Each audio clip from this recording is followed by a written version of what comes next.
Montgomery Talks. We're here this time with Councilmember Craig Rice. You've been in office, this will be your third term, correct? That's right. So I guess at the end of this term, you got to decide what you do next, I suppose. That is correct. Yeah, lots of decision making there, certainly. Okay. Well, the first thing I want to talk to you about is there's been some news between the county and Apple Computer. So tell us what's going on. Well, it's really exciting. It actually started with last year to where we had a summer program that had actually started with Apple in other cities, including Chicago. And it was called Chicago Can Code. And it was Montgomery College who first came to us with this concept and said, we should do something in Montgomery similar to what we saw happening in Chicago, this great partnership between Chicago and Apple, and working with a lot of our disconnected youth, a lot of our youth that are underserved in their communities, and getting them involved in coding. And so we said this would be a great opportunity for Montgomery County to do the same thing. And so led by our Montgomery County Economic Development Corporation, Montgomery College, and Montgomery County Public Schools, we had a little over 100 students that participated in this great program. It was over 3 weeks called Montgomery Can Code, to where we took kids from Title I schools, brought them in, worked with Apple programmers as well as programmers from Montgomery College, and taught them how to code and design their own applications. And it was really exciting. They brought me in as one of the guest judges to hear these students present about these different kinds of apps, and they blew my mind. I mean, it really was amazing. In fact, one of the young ladies who presented, who was dealing with an app that was an organizational app, said, okay, so my only question to you is, where do I go next in terms of how to sell my app? And this is a person who had never, ever coded before, had never even thought about designing apps, and was already thinking about monetizing and the economic development opportunities that she had as a young person about what to do with this app now that she designed it. And that really is at the forefront of what Apple's methodology is around empowering people to be able to take control of their lives through the use of technology. And so we saw this as a great opportunity for us to try and expand on that opportunity. And so a number of us had an opportunity to go out to Cupertino recently to meet with Apple executives to talk about how we could expand this program. And so we're very excited to announce, and you're the first to hear this, that we're actually going to be expanding the Montgomery Can Code initiative to over 1,000 students this year. And so this is a huge increase. It's certainly one of the largest expansions of the Can Code movement throughout the nation. And so certainly is very promising for a lot of young people who will have this opportunity. We're also looking at building on it Can Code 2, so that for those people who have already gone through it the first time, they can actually take the next iteration of this coding kind of workshop to be able to take their apps and app development to even farther heights. So 1,000 kids, again, from Title I schools or from any school? Title I schools is where our primary focus is. That's where Apple likes for us to focus as well. And with their support, with us purchasing additional iPads to be able to support them in this initiative, we wanted to be very strategic about the schools that we choose as well. And so we'll be announcing that a little bit later on this year, or in the beginning of next year, about what those schools are, and then opening up slots for them to go ahead and get them signed up. But this is already underway as we speak. And again, this will be a summer program? This will be a summer program. It's actually, it started off as a half day. We're actually going to do it full day, which is very exciting as well. And so they'll have even more time to be able to devote to this during that 3 to 5 week period. We're actually looking at expanding beyond the 3 weeks to a possible 5-week program also. So the school system and the college have been incredibly supportive. MCEDC is looking at getting some of our companies engaged and involved as well to make sure that if there are things that companies are looking for in terms of app development, they may be able to work with the students in terms of making those things happen also. Okay. And you say it's going from 3 weeks to 5 weeks. 3 weeks at half day, 5 weeks at full day. Exactly. Wow. And it's a huge investment. Huge investment for us at both the Montgomery College and MCPS level when it comes to money. but certainly well worth it when we know the benefits that this would mean for our kids. And how much is Apple chipping in?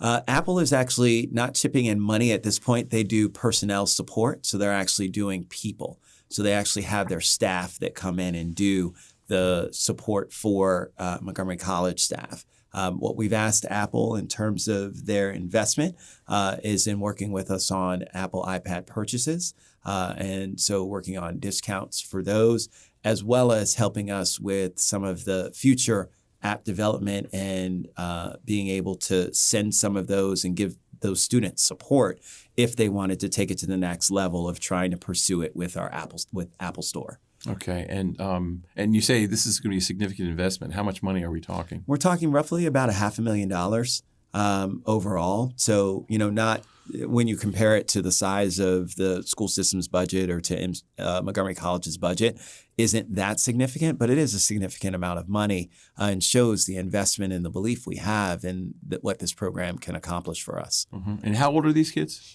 These kids are middle school and at right now, and then we'll be looking at exposing some of our high school students to it, as well as some of our elementary school students. We just haven't figured out what that right cohort of those other proponents is just yet. Oh, okay.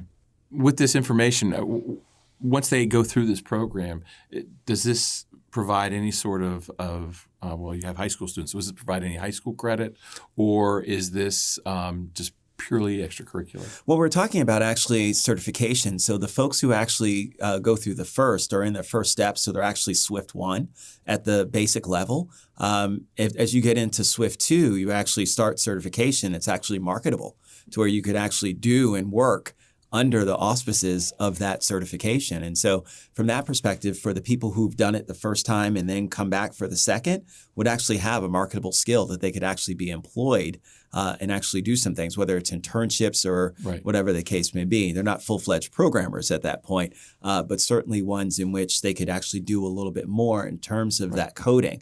And so our objective is to actually take this to a program that actually gives them a pathway all the way through to becoming a programmer, including Montgomery College. Now, you mentioned Swift. Swift is the programming language that That's they're learning. correct. That's and correct. This certification would be given to 13-year-olds? Absolutely. The certification is open to anybody. There's no age restriction in terms of certification. As long as you can pass the requirements, you can be Swift certified. And so there are a lot of kids right now. In fact, the very interesting thing that I learned as we started exploring the Montgomery Can Code initiative is we have a company that just started up called Code Ninjas. And Code Ninjas is actually working, they're in Germantown, working with young children in elementary school and teaching them the basics of coding. And they actually have some people who are actually certified at the end of elementary school in beginning level coding. I mean, this is an exciting thing for us as we see kids that are so into video games and wanting to play them, but so many are now understanding that they can also design them as well. And Swift has brought such a new dynamic, being that it's more user-friendly in terms of its analysis of how the functions work. The loops that are necessary are much more integrated with our common language and are a lot easier to understand than previous programming languages. And so from that perspective, the Javas of the world and all of those have been eclipsed by this new sort of methodology when it comes to programming. And so it's really making it easier for a lot of kids to be able to grasp those programming concepts. Oh, that's amazing. Okay. So the other thing we want to talk to you about today, this is a great segue, but the other thing we want to talk to you, it's also education related at Absolutely. least. And that's the Kirwan Commission. Yes. The second report for the Kirwan Commission is out, correct? It is. There's been some controversy over how the recommendations are going to be funded. Mm-hmm.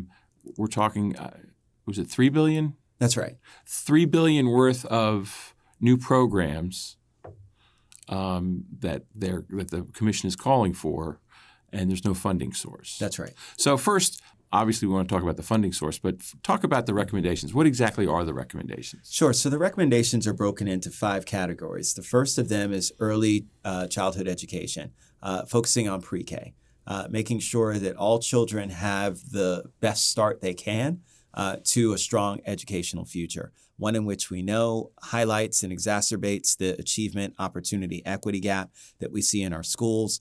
We know that when it comes to the deserts for these high quality early childhood education centers, they're in certain areas that are more affluent, and in a lot of other areas, they're not at all. And so from that perspective, we've got to make sure we're growing that so that our children start with the same level base and playing field. Then it comes to working with our children that are at promise or at risk. It's one in which giving more resources for those students who need it the most, making sure that when it comes to mentorship and tutoring, when it comes to making sure that we have wraparound services that extend outside of the classroom. One of the arguments that people oftentimes make about the criticism for investment in education is that, well, children aren't in school all day. They spend the majority of their time outside of the classroom, and that's true.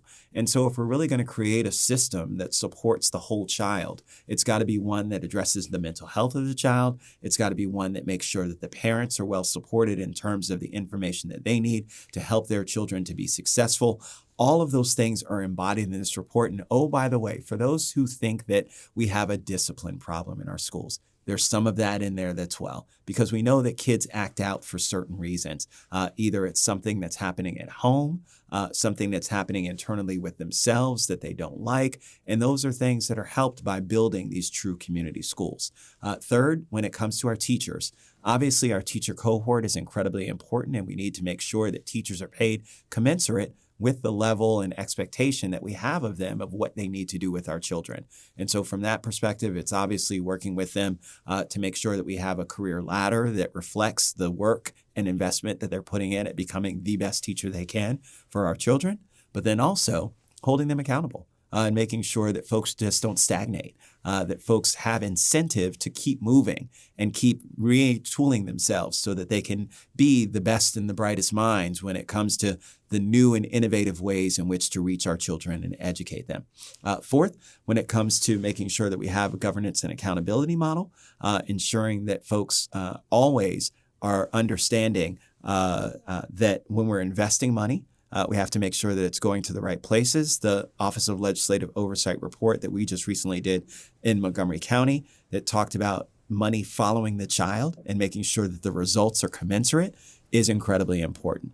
And then fifth, making sure that we have CTE, career and technical education, something that for a very long time we shied away from and said, no, we don't want to prepare children for those technical careers that are out there, whether it's cosmetology, mechanics, whatever the case may be. And the reality is that now we import the majority of our electricians that work on construction sites here in Montgomery County from the state of Ohio. That's how bad it's gotten. And so it really is important for us to make sure that we're doing a better job when it comes to bringing in and growing that new workforce for tomorrow. I should back up. I should have said this at the outset. You're not only the chairman of the Education and Culture Committee for the council. You've been serving on that committee or its predecessor for, I guess, your entire time on the council. Right. That's right. And you also serve on the Kirwan Commission. That's right. That's right. And I chair the education subcommittee for the Maryland Association of Counties, representing all 24 jurisdictions in the state as well. So it's safe to say you know your stuff. I try. I'm trying to find a headline I saw on my Facebook feed this morning from the event you were just at, the Committee for Montgomery Breakfast. And I thought the headline said 40% of Montgomery County students do not have college degrees, and that there was a problem with that. And I didn't see, I didn't listen to the whole thing. I only saw the headline, but it seems to me that's what you just said about CTE education. They're looking at from the wrong end of the telescope. That's right. I mean, 40% could mean that actually it doesn't sound too bad if that 40% has found some other way to be productive adults. That's exactly right. And so I think it's a part of the discussion that's missed. It's not necessarily a bad thing. It's something where we need to find out where that other 40% went, and that they're in jobs that are sustainable and jobs that were careers that they wanted to go into that they find fulfilling, right? And so that's the next part of that conversation, is certainly to figure out So we understand that they chose not to go that direction and take the college pathway, but are they having sustainable jobs that are providing for them and giving them what they need to be successful? And certainly from that perspective, we feel as though a large contingent of those folks, including my wife, who never went to college and got her cosmetology license in high school and now owns her own salon in downtown Bethesda, those are the folks that we're talking about who can be incredibly successful if we give them the support necessary to follow those career pathways. Well, and if I was a smart 16-year-old, 15-year-old looking at my future, becoming an electrician so that you don't have to go away to Ohio to hire somebody. Of course, at 15, I probably wasn't that smart, but I assume that, it's Montgomery County. Some of those 15-year-olds have to be that smart. That's right. I'll just give you a very quick example. We work with an organization called Conservation Corps that takes young people who've been involved in the justice system, oftentimes who've been disconnected from high school, get them to have their GED and then go work in sustainable jobs. Well, one of the young men who was a part of Conservation Corps is actually one of the youngest crane operators in the Maryland region. Started off as a 20-something making $65,000 a year as a crane operator. A lot of people don't know how much crane operators make. It's a very highly skilled job and requires a lot of training and particulars. And this young man is doing that. And again, he was a high school dropout, a person who once was presented with an opportunity is now able to be incredibly successful. And oh, by the way, doesn't have hundreds of thousands of dollars in college debt as well. I mean, I think that 40% that didn't go to college are probably going to be far better citizens. There you probably. go. At least they're going to be able to pay their taxes, I guess. There you go. So let's get back to, so how did you come to the conclusion that these are the 5 things you needed to work on? Well, so what we did is we looked at high-performing countries throughout the world. I actually had the unique opportunity to go and travel to Xi'an, China, and Daejeon, South Korea, and had an opportunity to look at their systems, meet with their ministers of education, talk to them about their structures, look at it for myself and see the success that they had, and start to understand. And then we used our National Centers for Education and the Economy, NCEE, as a consultant to help glean some of that information that we got. But we didn't only look worldwide, we also looked internally, nationwide, and looked at Massachusetts and the Massachusetts model, one that has been incredibly successful at raising the level of performance. Massachusetts right now, I think, ranks around number 9 in the world when it comes to education, if it were its own separate country. And so from that perspective, they've been able to accomplish some great things in the state. But one of the very interesting things that they weren't able to accomplish is to eliminate the gap. And so Massachusetts, in its model that we looked at, had some things that were very different, including the resources for at-risk youth and some of the focus on early childhood education. And so with that, Massachusetts has actually opined that our new system, this new blueprint for education, is actually something that is better and should get at the other pieces that Massachusetts missed in terms of its reform. Right. Well, God, I could spend an hour on the achievement gap, but I want to talk first about where's the $3 billion going to come from? Sure. Where is it going to come from? Well, look, our state is a very affluent state. And the reality is that there are a number of sources in which we can utilize to get to that money. We heard some this morning at the Committee for Montgomery Breakfast, espoused by Delegate Corman and Senator Zucker, who talked about the fact that we still, back in 2007, during the special session of which I was a part of, left a huge amount of money, billions of dollars on the table when it came to a sales tax on services. That's something that, again, a lot of people don't realize that they don't pay, because when they go, especially to a place that has a register, so a point of sale, like your mechanic, your auto mechanic, if you looked at your bill, you would see a tax line there. The reality is that although there's a tax line there, the tax is only on the actual products themselves. So when you go in for an oil change, we tax the oil filter, but we don't tax the service. but people still think they're paying tax on their entire thing. Why would we not tax that entire service? When you go to a hair salon, you're paying taxes on the actual products themselves that you may purchase, but you're not paying a tax on the services. Why are you not doing that? So a lot of places where we have registers to where people are automatically assuming that they're paying tax on it, we should be doing that. But even those that don't have registers, if we're talking about things that are already progressively priced, when it comes to gym memberships, lifetime fitness memberships range in the amount of $100 or more per month.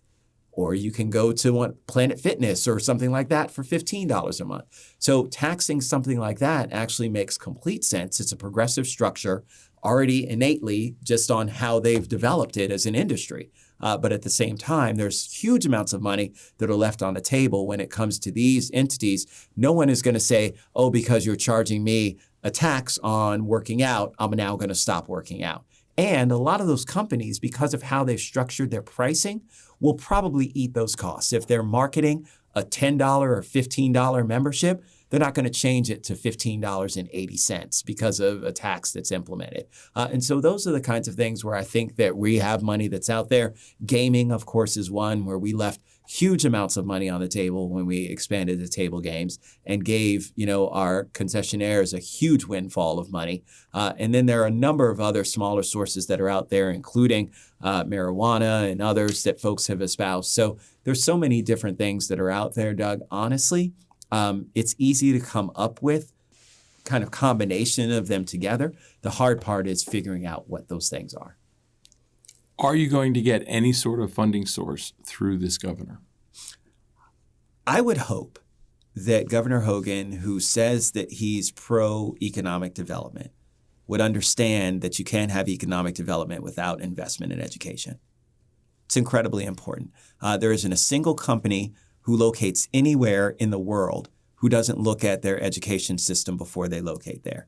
It's one of those where even the employees themselves will then look at the education system and decide whether or not they want to go to that particular company based on where they are. These are things that are no-brainers, and so it's kind of befuddled me a bit as to why this governor is resistant. He's seen the numbers. He's seen the polling numbers that have come out when it comes to investment in early childhood education. He believes in CTE. He believes in career and technical education and believes that Maryland isn't doing enough. And so from that perspective, I'm just confused as to why this governor would not be supportive of these initiatives that address many of the things that he cares about that are priorities for him. Well, I would imagine, if I get to speak for the governor, I would imagine he's going to say, I ran on no new taxes, and he's done his best to fulfill that, and there's no way he can come up with $3 billion without either doing drastic cuts in existing services or increasing taxes, and he's not going to go for that. And I think that the people of Maryland understand, just as they chose to elect a Republican governor, even though Maryland is a solidly blue state, that folks need to adapt to the changing environment. This is a case in which the state needs to adapt to this environment of understanding that we've got to have a renewed focus and a shift in terms of our education system. And that costs money. And I think that the Maryland voters understand that and that are supportive of that. And so I would hope that our governor is not just tied to a campaign promise, but more importantly is tied to where this state is and where his constituency is, which is understanding how much of a priority this is for all of us. Okay. This proposal looks and quacks and walks a lot like Thornton, which was, 10 years ago. Spend a lot of money, send it to the legislature, and they don't really have a funding source for it, and we'll worry about it later. Sure. Of course, we had slots right around the corner where folks figured slots for tots, we'll take care of it that way. You rattled off a lot of funding sources that could take care of this. But are we going to go through this again where it's going to be passed and there won't be money for it, and then we'll be kind of cornered into raising either legalizing marijuana only because we want to fund this, or adding a service tax only because we have to pay for this, or are we actually going to do the due diligence and actually kind of think about this first? You know, that's one of my fears, and I hope that, and the General Assembly seems to be signaling that they're ready to do the work necessary to figure out a way to make this happen. I do think that it's incredibly important for us to tie these two things together. The Kirwan Commission was not charged with identifying a funding source. I would have been more than happy to have taken that on. We talked about that at the very beginning when we were first assigned this job and said, should we be talking about this? Should we be taking up the mantle of funding sources? Because I've got ideas. You know, I sat there during the special session and saw many of them when I was in the state legislature myself. I was the one who raised my hand and voted to raise the sales tax from 5 cents to 6 cents on the dollar here in the state of Maryland. But I don't recall companies that moved out as a result of us doing that. I don't recall us immediately plummeting into this period of where companies said, I'm not going to do business in the state of Maryland. Oh, by the way, Marriott, International, who is headquartered right here in Montgomery County, who doubled down in terms of their world headquarters being here, hasn't said, oh my gosh, this 6% sales tax is going to drive us out. Lockheed Martin, the list goes on and on of the big, huge companies that are here, not just in our state, but in this county. And so from that perspective, do I think it's a heavy lift? Anytime you raise taxes, it's a heavy lift, but we do it all the time. And we do it all the time because our constituents know that these go for good causes. This isn't just for something just to raise taxes. This isn't just because we think we need to just pump more money into government. This has a very delineated approach in terms of where this money is going. And I will say that the difference between what happens with Kirwan and what happened with Thornton is Thornton didn't have the policy behind it. What Thornton said is, let's throw money at the problem. What we've said is that was the wrong approach. Thornton, and all due respect to Alvin Thornton and the folks who were there, we did need additional money to be infused into the school system. The problem was not all of it went to the right places. And so from this perspective, now we have an opportunity to actually be very targeted. We have national leaders and world leaders who are saying, this is a model that they would like to see implemented in their own countries, in their own areas, in their own states. And this is why, again, I think that we need to be a leader. We need to be a thought provoker in terms of that this is a way for us to really change the paradigm for an education system. And so my hope is that folks will have the courage and foresight to really make the tough decisions and roll up their sleeves and figure out how to make Kirwan come to fruition. Sounded like a stump speech. Which no comment. Well, that is a much better segue to the next couple of questions I want to ask. Is who do you like for? Have you picked somebody to support in 2020 for president? I have not. And one of the reasons I'm actually still waiting I haven't heard anybody talk about education.